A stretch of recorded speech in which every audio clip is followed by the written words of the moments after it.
Oi, bom dia. Então, já deram uma olhada na norma que eu pedi? Eu resolvi dar uma breve passada aqui nesta norma com vocês. Essa norma ela tem 66 páginas, ela foi publicada, atualizada agora em 2019, né, no ano passado. O que eu tenho aqui, queridos, é um projeto de revisão. Então, vejo, né, que ele é de agosto de 2018. A norma original publicada ano passado, tem 66 páginas, essa daqui tem 62 páginas, mas para que eu mostre para vocês o que vocês precisam dar uma olhada, os pontos principais, esse projeto aqui serve, ok? Então, vamos em frente. Primeira coisa que eu quero que vocês deem uma olhada são os termos e definições. Então, é importante que vocês leiam cada um desses termos, tá? O que são as ações, o que é um guarda-corpo, um peso bruto, peso específico, peso próprio e assim, né, para vocês conseguirem compreender melhor o texto. Então, vamos começar aqui pelos termos, tá? Aí tem algumas simbologias que vocês podem voltar aqui se vocês não conseguirem compreender muito bem. Aí a norma traz aqui, ó, ações permanentes. As ações permanentes são as principais ações que a estrutura carrega durante a sua vida toda. Elas estão o tempo todo ali. Por isso, a gente separa, né? A gente coloca em categorias as cargas de 3 formas: as permanentes, as variáveis e as acidentais. Então, resumindo, a permanente é aquela que está o tempo todo. As variáveis são aquelas cargas que ora estão, ora não estão. E as acidentais são aquelas que ocorrem eventualmente durante a vida da estrutura. Por exemplo, tornados, terremotos, cheias, enchentes e assim por diante, tá? Então, vamos voltar aqui às ações permanentes. Então, o peso próprio da estrutura é a principal ação, o principal carregamento permanente da estrutura. E o peso da estrutura, ele está diretamente relacionado ao peso do material que essa estrutura é feita, tá? Então, essa tabela aqui traz o peso específico aparente dos materiais de construção. Por quê?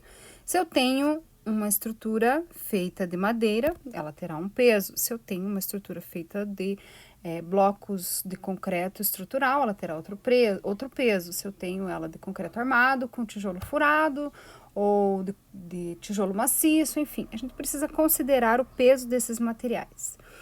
Então, lá quando eu fiz o vídeo, eu fiz alguns exercícios com vocês, já calculando alguns pesos em quilonewton por metro cúbico, porque essa tabela nos traz o peso específico dos aparentes, o peso específico aparente dos materiais em quilonewton por metro cúbico.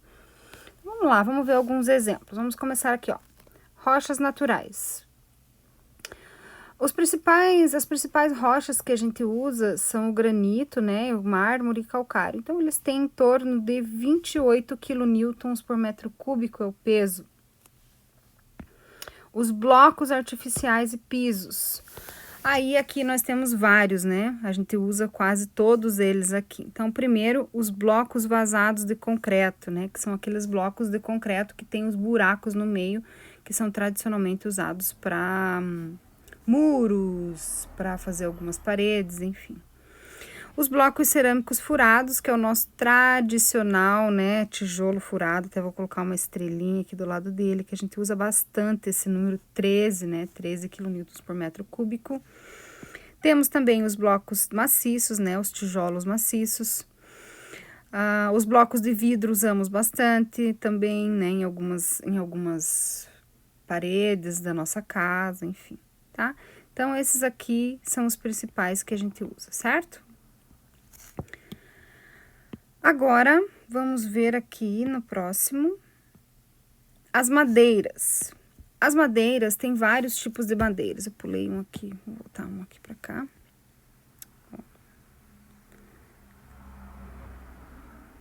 As madeiras, a norma traz vários tipos de madeira. Tá aqui a madeira. Mas as madeiras principais que a gente usa é o cedro, o eucalipto, né? E também algumas mais resistentes, que, por exemplo, o ipê, né? Que a gente encontra aqui na nossa região, tá? Então, aqui percebam que a madeira varia bastante, varia entre 5 e 10 quilonewtons por metro cúbico, o peso específico da madeira, tá? Agora, com relação às argamassas.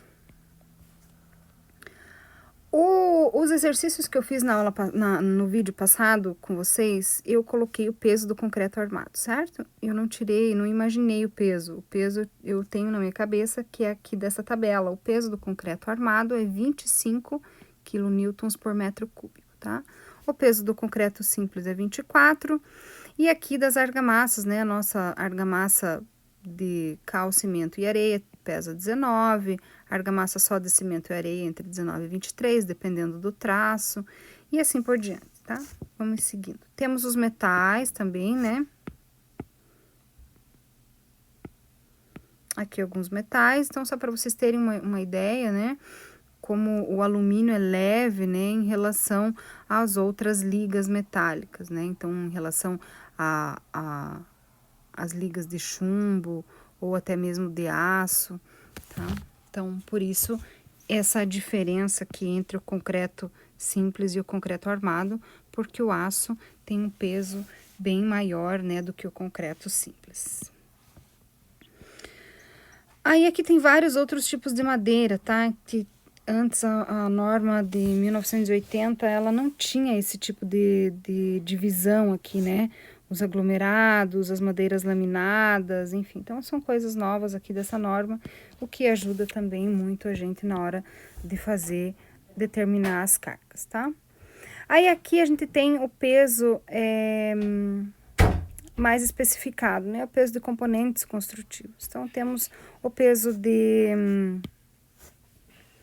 blocos de concreto vazado, dependendo do tamanho, ele traz aqui, né, um peso por área, e aí você pega aqui a espessura dele e multiplica, e assim você tem o peso em quilonewton por metro cúbico.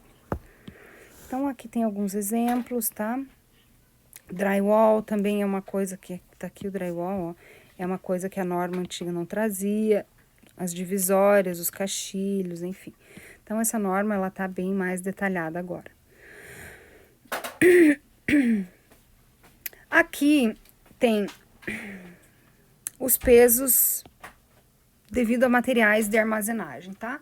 A gente não vai entrar nesse aspecto do empuxo e da pressão hidrostática, porque nos nossos carregamentos a gente não vai ver o carregamento triangular que é promovido por esse tipo de esforço. Então, aqui vocês podem dar uma lida, mas não precisa se preocupar com isso, não.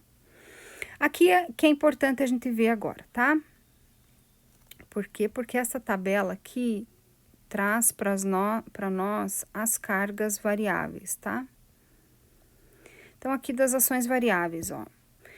Eu até já deixei marcado porque eu quero ler com vocês isso daqui. Então, as ações variáveis. O que são as ações variáveis? Vamos ler juntos aqui, ó.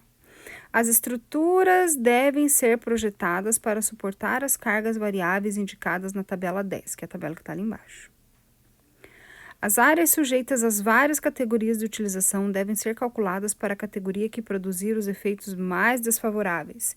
Então, eu fiz aqui embaixo, ó, um exemplo das nossas salas lá do IFSC, tá? O que a gente tem? A gente tem aqui um padrão, né, onde de um lado nós temos as salas e deste lado a gente tem os corredores. Se a gente quiser uniformizar, pegar uma carga apenas, qual local vocês acham que fica mais carregado? Vocês acham que a gente tem uma maior carga aqui nesta parte das salas ou aqui nesta parte do corredor? A parte da sala, né? Claro, porque na sala a gente tem maior concentração de pessoas. Então, se eu quiser padronizar essa carga, eu preciso pegar aquela que tem o maior Q, ou seja, a maior carga por metro, né? Quadrado de área. Certo? Então, é isso que fala essa norma aqui. Se você quiser padronizar, você deverá pegar sempre aquele mais desfavorável, tá? Vamos ver, então, essas cargas variáveis. Tabela 10, cargas variáveis.